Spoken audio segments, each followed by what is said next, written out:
I am so excited to have the three of you up here to talk directly to this group of influencers about your experiences, and most importantly, I want them to know your story. So Iyana, could we start with you, and I'd like to have each of you introduce yourselves. Well, yes, thank you for having me. So my name is Iyana Gross, and I am a rising junior at Morgan State University in Baltimore, Maryland. I'm a biology major with a double minor in chemistry and women and gender studies, and I picked my educational path because STEM has always been very important to me.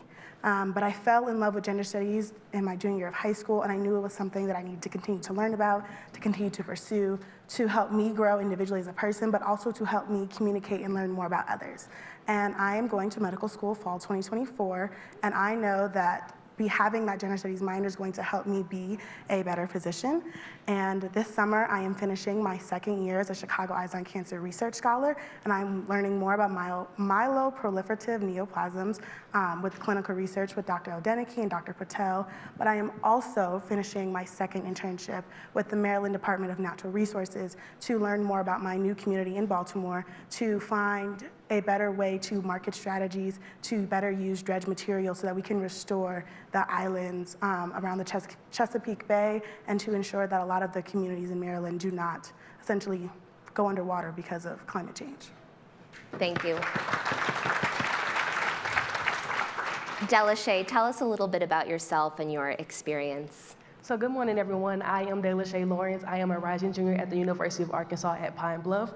I am a student athletic trainer. I am involved with NAACP. I am also a yard ambassador for the Thurgood Marshall College Fund. And as of right now, I am a Walton investment team intern for the summer. So what I do as far as community, I've always had a heart to give back. I've always had a heart to go and do these services because I know that there's a bigger plan regarding what you do now. So I have a passion for the future. So what I do is I mentor younger women who are at-risk teens who may not know where to go or what to do with their lives. And I also go and volunteer at community centers, and I just have a passion to invest in the youth, essentially. I have a passion to do what I know is beneficial and impactful for the future, because the future is, we're the generation now, but the future is even more important. And I also am a business administration student, and I have a passion for not only nonprofits, but also going into the business world. Thank you so much, Delashay. And Krasi, tell us your story. How did you get up on this stage? Yeah, of course. My name is Krasi, or Krasimir Staykov. I use he, him pronouns, and I am a rising sophomore at the University of Louisville in Louisville, Kentucky. So in terms of how I ended up here, I think growing up I had a very maybe non-traditional experience with the public education system. I grew up and still live in a working class neighborhood in Lexington, and so the schools that I was districted for did not really have a lot of resources, but my parents had higher education and were very supportive of me pursuing education. Despite that, my parents are immigrants, so I was pushed into an English second language program for the first 3 years of my education experience, despite not needing it and repeatedly trying to leave it. So I kind of saw that end of the education system, but pretty early on in my schooling, I was also tracked into the magnet program in the district, which works by housing smaller programs within the low-income and traditionally underperforming schools. So when I came into that program, I really saw this huge disparity of resources. And I think seeing that difference between what was allocated to me when I was indicated as gifted versus not really pushed me towards education change making. So now I am a senior advisor and board member of the Kentucky Student Voice Team, which is a youth-led nonprofit in the state that works to advance education justice and make sure that our public schools work best for everyone, not just those they were initially designed for.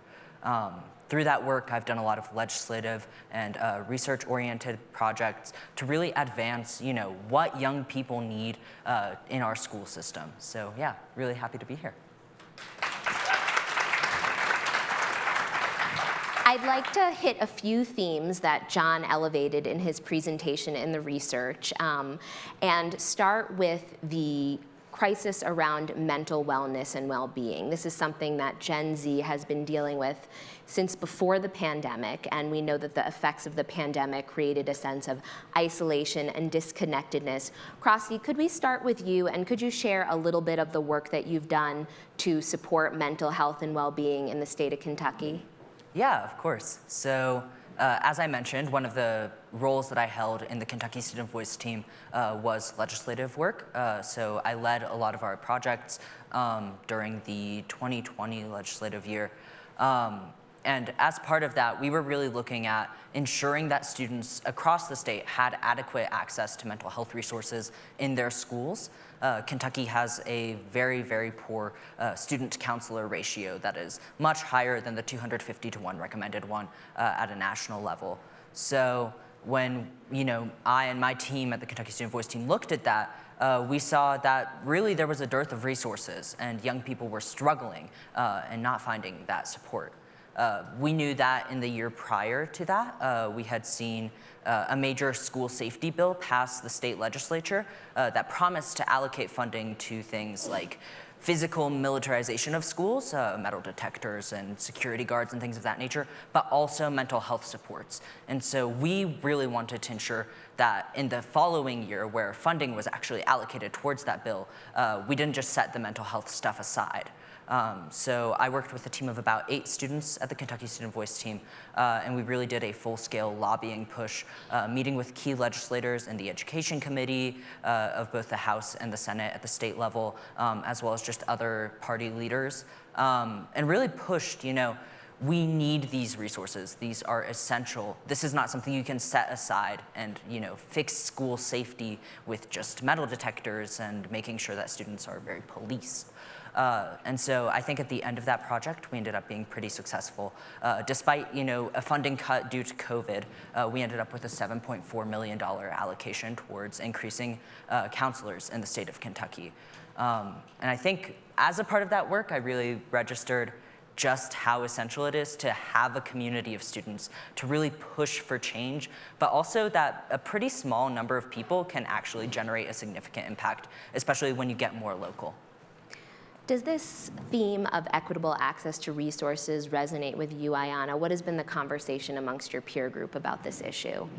I think for me, serving as president of Students Open to Unique Love, which is the only LGBTQ gay organization on Morgan State's campus, there's definitely a lack of resources.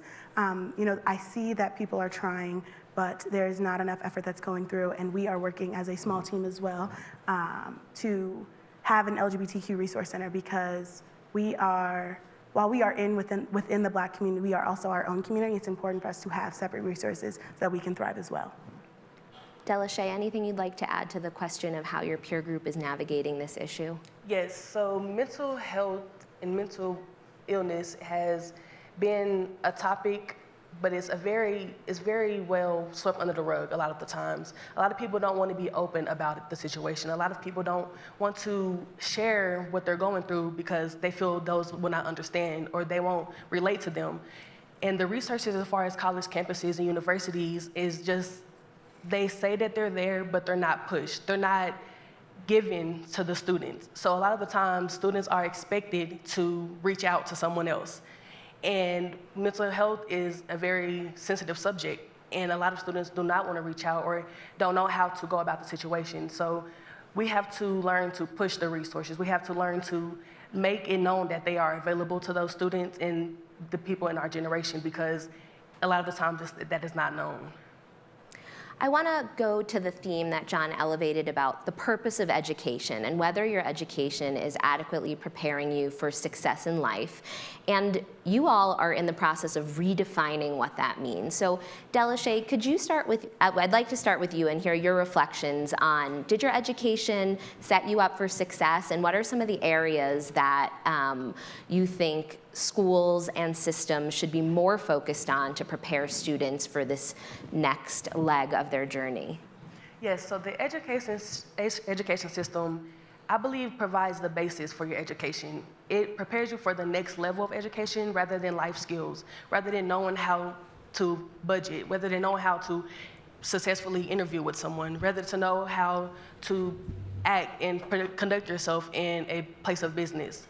So with the education system, a lot of the curriculum is just based on a subject. It's based on the knowledge that you need to know as far as if you want to go on the next level in your education. So high school essentially prepares you for college on the educational level, but it does not prepare you for life.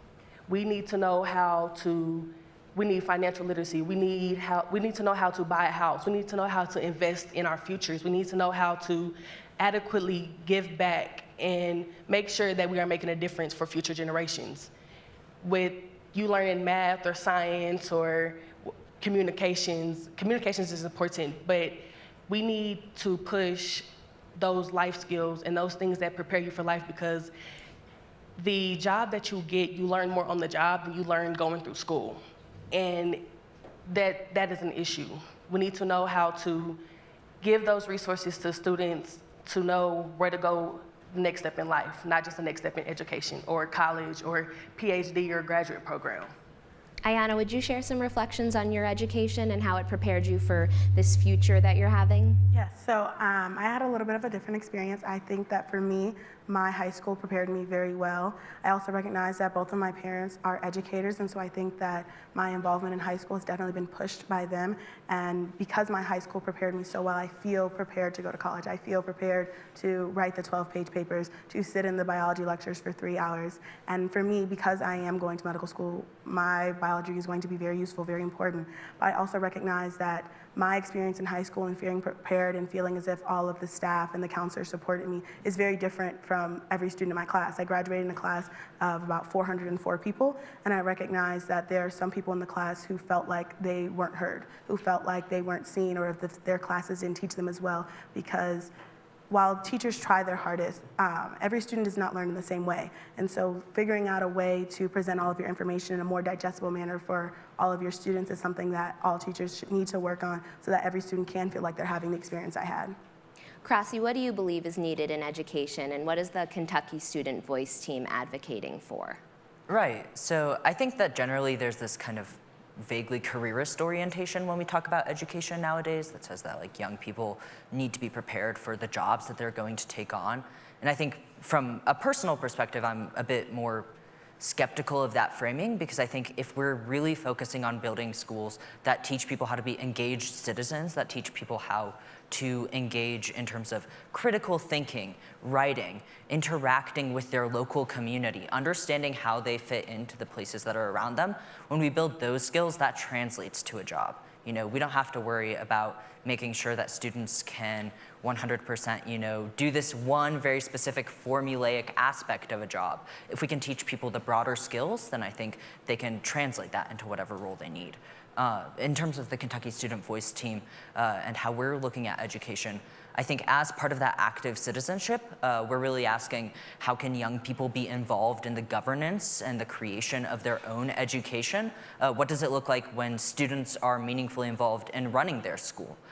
In making sure that whatever concerns that they have individually are addressed in their community.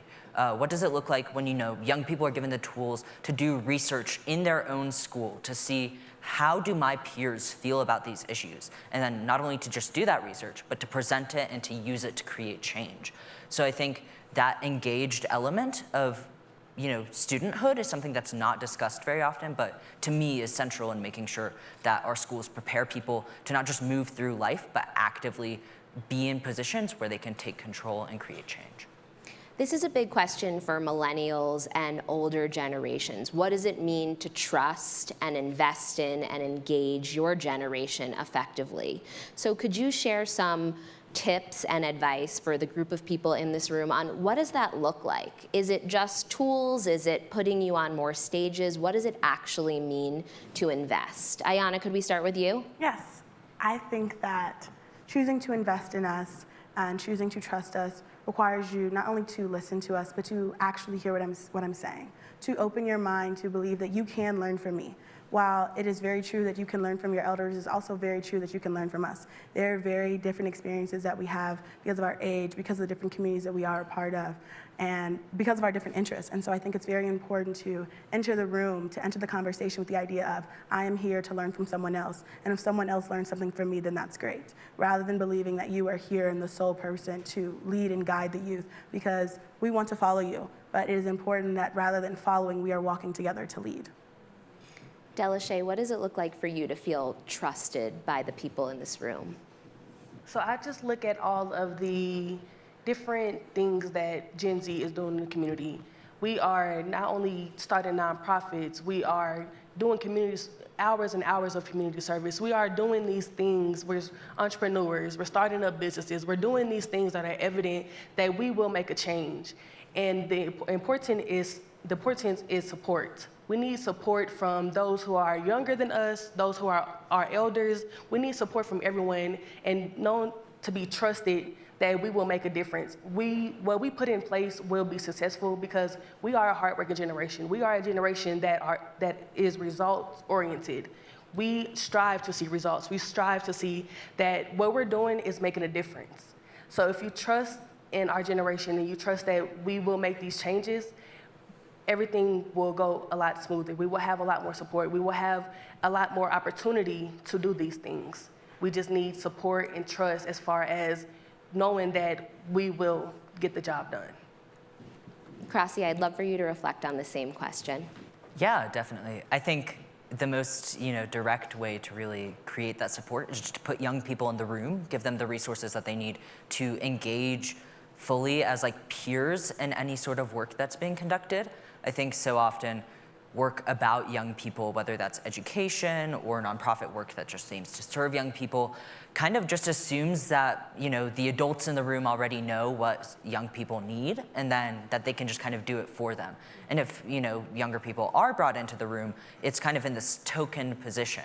But if you really, put your money where your mouth is, you really believe that young people can create change and have value, then, bring us in as peers, allow us to have those decision-making roles, allow us to guide where the work goes, and don't just leave it in the hands of, adults who assume that they know best. And I think from there, that change really steps in. And I also just want to flag that often the young people that get brought into the room, myself included, have a lot of privilege. And so being intentional about bringing in people who face marginalization, who aren't often given those resources, is just probably the most crucial part of it for me. Before we open it up for one or two audience questions, I want to ask you what you're hopeful about. There's a lot of issues that you all are inheriting as you step into your power. And also what our research shows is that you are prioritizing what I think are the ones that sort of matter most to our civic fabric, matter most to our country. What are you optimistic about in this moment? And maybe we could just go down the line. I am hopeful that the communities are growing. Our communities are getting stronger, and we are supporting each other in ways that are unimaginable. While I am a Chicago native residing in Baltimore, that is the community I'm primarily in right now, and the food bank that I primarily serve at, Baltimore Food Community Bank, we have so many volunteers, and we are passing out thousands of pounds of food to hundreds of people.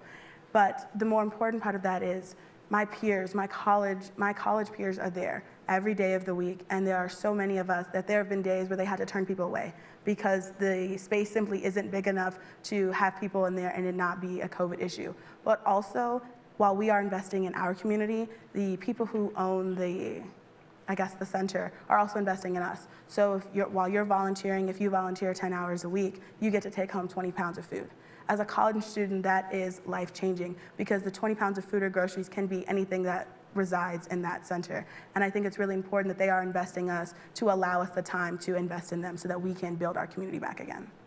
Delashay, what are you optimistic about? So I hope that the drive for our generation stays there. I hope that we continue to support each other. We continue to build our sense of family and community, because the way we are building a sense of community is supporting each other. It's putting aside differences and not allowing what someone else's ethnic background differentiates between you and another person. So if we continue to stick together, and I just hope that drive just stays there to where we can make a difference. We have to stick together to make a difference. We have to make an impact together. We have to be there for one another. So I just hope that the drive to change the future and to make an impact just continues to grow, and that we continue to be a voice for those who do not have a voice or who feel they do not have a voice. And I just hope that the sense of community just becomes stronger, and that we are seeing the change that we are seeking. We are seeing the results that we are hoping to get out of everything that we're doing as far as community, as far as the youth, as far as future generations. And Krasi? Yeah, I guess to Delashay's point, when I think about what I'm optimistic about, it's really that despite the continued failure of institutions to support young people and to really drive meaningful, substantive change that moves us towards justice, I think we keep trying, and we also look beyond those institutions to build spaces that are for young people, that support young people, that create that change in ways that, maybe institutions just can't provide for us for one reason or another. So I think that continued hope and optimism and desire for change, paired with the willingness to go outside of the box to create it, is what keeps me going. This sense of hope and spirit of problem solving isn't always what you hear in the headlines, so I hope you will take these perspectives back to your work and your efforts. Thank you so much for being here today. We're going to do questions offline. We'll be at this table up in the front if you have questions for anyone who is part of this session. And on behalf of the Walton Family Foundation, Murmuration, and Harvard IOP, thank you for being part of this conversation and taking these perspectives with you. Thank you all.